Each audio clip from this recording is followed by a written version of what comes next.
Thokozani-ke ngani zakwethu.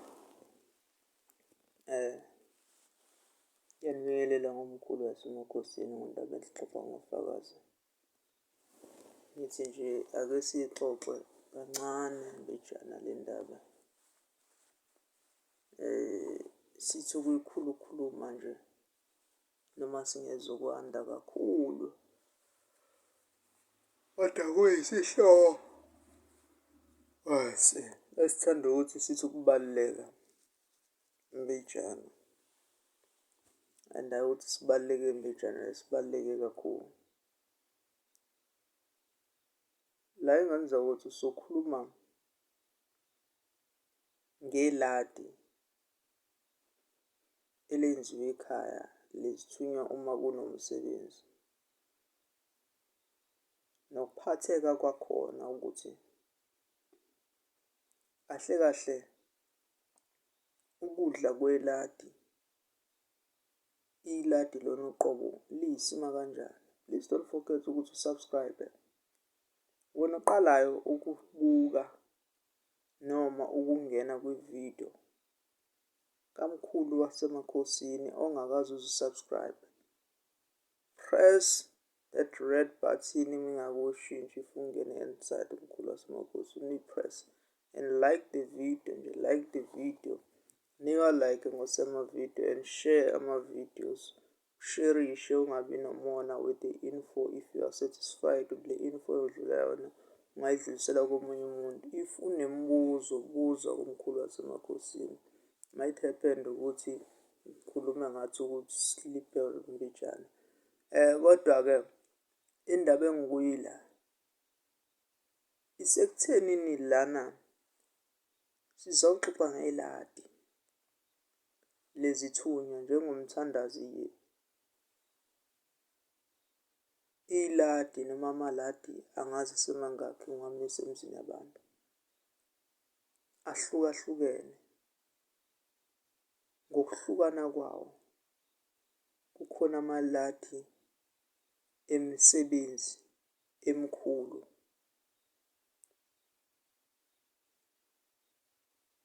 kukhona amaladi okunxusa ezinkukhu, kukhona amaladi asuke nembuzi, kukhona amaladi asuke nenkomo. Baningi nje awuthola ukuthi abazi ukuthi iladi malisuke linenkomo kuyaye kwenziwe njani nakhona. Angizukujula-ke lapho, lokho okwami nabayodlula kulesi sami isandla ababepheke kahle bengeza ukungihlaza, benenhlonipho, bethobekile. La ngiya khona ngiya ekuthenini esizodlulisa olunye ulwazi oluzodingwa uwena nawe uselapha ekhaya. Kuneladi futhi labantu ley'thunywa lemimoya. Njengala ekhaya uma unesithunywa, nginendlela engatshelwa yona yokususa umuntu iladi esangena aze ayophuma. Ahlukahlukene, kukhona amaladi asentabeni, kukhona amaladi enziwe ehlane, kukhona amaladi enziwa olwandle, empophomeni, enhla nasezansi, kukhona amaladi enziwe emgedeni. But sizostika kuleli lasekhaya lapha emsamo, actually nje kuwo wonke. Into iyodwa into efanele uyiqaphele, ikakhulukazi uzostika kuleli lasekhaya.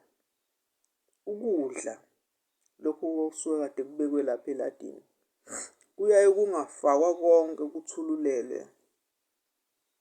Kuyaye kufakwe ukudla lokho-ke kusuke kuzolingana abantu basemndenini.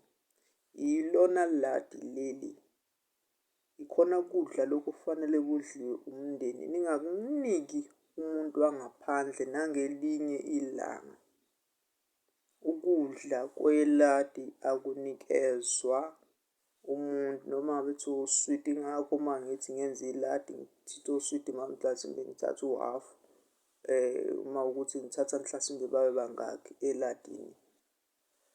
kuyaye kuthathe lokho kade kusuke kucaphule kuwasho lapha eladini kunikeze abantu. Hhayi kodwa lokho okulapha eladini. Lokho kulapha eladini kudliwa umndeni ngabantu basekhaya kuze kuphele.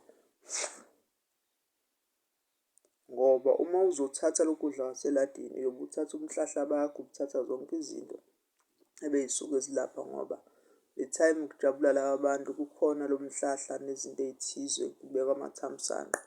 Uthole ukuthi kuthiwa Nkosi yami sijabule isithunywa sivane sibeke into ethize. Ngenkathi uyathatha uyadla uthole ukuthi usunikezwe wona mhlahla bakho lobo osuke unikezwa bona noma yini lo osuke unikezwa yona ekhaya.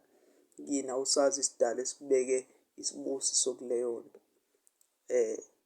Noma ngabe kuthiwa hlobo luni, ngabe kuthiwa mhlasimbe linotshwala bekelwe amadrinki, uswidi, yini. Lokho kudla okusuke kubekiwe awunikezi nje umuntu wangaphandle. Bazodla lokhuya okungale. Sibalekelane ukuthi ngelinye lamalanga ningakhali kuthiwa khona umuntu ode lokhu uthi basathiwe kukhona umuntu othwebuleka emsamo, khona emdliweni engayiqondi kahle esangene noma khona ini izinto ey'suke kanjani njani ngoba phela abantu bamanje futhi sebavane nje badla bahlafuna noma yini. So ngithi ake siyibheke lapho le ndaba. Ave kubalulekile lokho ngoba uzothatha iy'hlahla zakini namathamsanqa uwalahlele ngaphandle. Laphana ngenkathi ningena eladini kusuke kunemali ekade nisuke ninikele ngayo. Nacela kulaba abantu iy'busiso, lezo y'busiso zishiywa lapha. Yabo, lezo y'busiso zishiywa lapha. So-ke one thing omunye uzobuza ukuthi manje mkhulu ngoba ney'nkukhu lezi okunye kuyaye kuthathe kubekwe lapha emsamo, pho nabo abantu abazukuyidla na? Ngizwe kahle, ngisho ukudla, ngisho lokhu okusuke kuyisimiso seladi. Angikhulumi ngenyamazane okusuke kuyiyona yona noma iy'nkukhu nezimbuzi. Lokho vele kuyahlukaniswa kube khona kwabantu kube khona okwenu. Ngikhuluma ngalokho okusuke kuyi-set-up lapha uthola ukuthi kwakunogologo kamkhulu. Yingakho nje ngiyaye ngithi lokhu kudla okuseladini akubongi kokwenu. Utshwala babantu ofuna ukumema abantu. Yingakho amaladi amaningi abanye kusuke kuyilokhuzana ey'ncane kungamenywa abantu inqwaba. Futhi nje akumenywa muntu. Bafika-ke nje ogaxekile abafike badla izinto abasuke bengazazi ufice bese beba namabhadi bebe nayo yonke into. Kuthiwa ukuthi umuntu uyobhula aphule esangomeni sikutshele ukuthi uneshwa noma unesinyama esikanjani bese ethi naye kanti akadli mhlasimbe wafika emndenini wabantu kwenziwa izinto ey'thize ey'suke zimkhuba wakulelo khaya noma wafica kudliwa inkukhu noma iy'mbuzi zokugeza iy'nyama, zokuchitha, zokuphumaza inzilo, zokukhipha inzilo. Zonke lezo zinto awazi nawukuthi wenze njani. Yabona nje kuningi engeke ngikubuke ngikubheke kodwa awufunde ukuthi okubalulekile uswidi wakho yonke into. Uma seniqedile lapha nisuke nacela naba yiyo yonke into kwakuhle. Make sure you do not give that away. Take that as an advice. Kodwa-ke futhi uma ungenankinga ungakwenza. Asazi, nami nje ngiyasho ngoba phela kukhona omunye othi hhayi thina nje siyakwenza akunankinga futhi akukaze kwenzeke lutho. Kulungile mntakababa, okwakho okwakini. But mina nami kuyi-advice, a word engiyidlulisa isuka ey'thunywini. Ungabe ukujwayela. Omunye umuntu uyothatha lokho kudla ahambe eyoganga ngakho. Athathe iswidi alifake ephaketheni seyogila imigilingwana. Miningi imindeni iphelile ileyo nto. Iphelile yaphela yathi nya. Kade ufike uzolokhu uzongenisa abantu abadala uzokwenza ini. Mhlasimbe nenyanga sekade yahamba. Iy'nyanga zinjalo ayiphiwanga abafana abathandazi nezangoma. Kuyenzeka nje uma uthi usudayisekile umthakathi esengenile wangena. Avane nje impela isangoma singahoshi nje ukuhosha sesikubo siy'hlalele nazo say'khathalele. Siyothi sivuka mhlawumbe sesidonsa leyo ndaba. sithi siyakutshela mhlasimbe singezivane sisabe nanokusaba ukuthi sothi siyakutshela bese uthi hayi mkhulu usho ukuthi le nto sengizoqala phansi uyitshele ukuthi hhayi sesifuna ukudla imali noma sekunjani njani. Kodwa-ke asisho lutho ngane zakwethu. Inina nani niyoze nifunde ukuba spiritually connected and powerfully on your spiritual vibration, nokuqonda nokwazi iqiniso nesiminya ngomoya nangosikompilo in general, nakho konke. Thokozani-ke ngane zakwethu, umkhulu wasemakhosini, nami bengisika nje elijikayo. Don't forget to subscribe. Inamba yami kuseseyiyo leyo 072 887 1995. Bantu bengakhohlwa ingane zakwethu, njengomkhulu wasemakhosini, thatha nje ithuba, sengine-website ethi mina. Ngizocela nje uxhaso kunina, but-ke sikushiyo kwi-website. Uxhaso ngizolucela la. I've got an online store.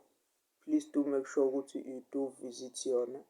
Some items engizowafaka, some products amanye azongena khona.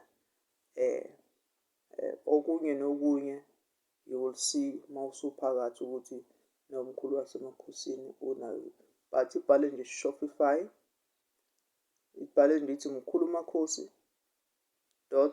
.myshopify.com, myshopifystore.com. Kanjalo nje uyobe usuyamthola umkhulu wasemakhosini, ubheke, uthenge osuke uzokuthola nokusuke kuzokwanela iphakethe lakho. Kuningi nje akuzu ukuba ama-products kuphela kamkhulu wasemakhosini.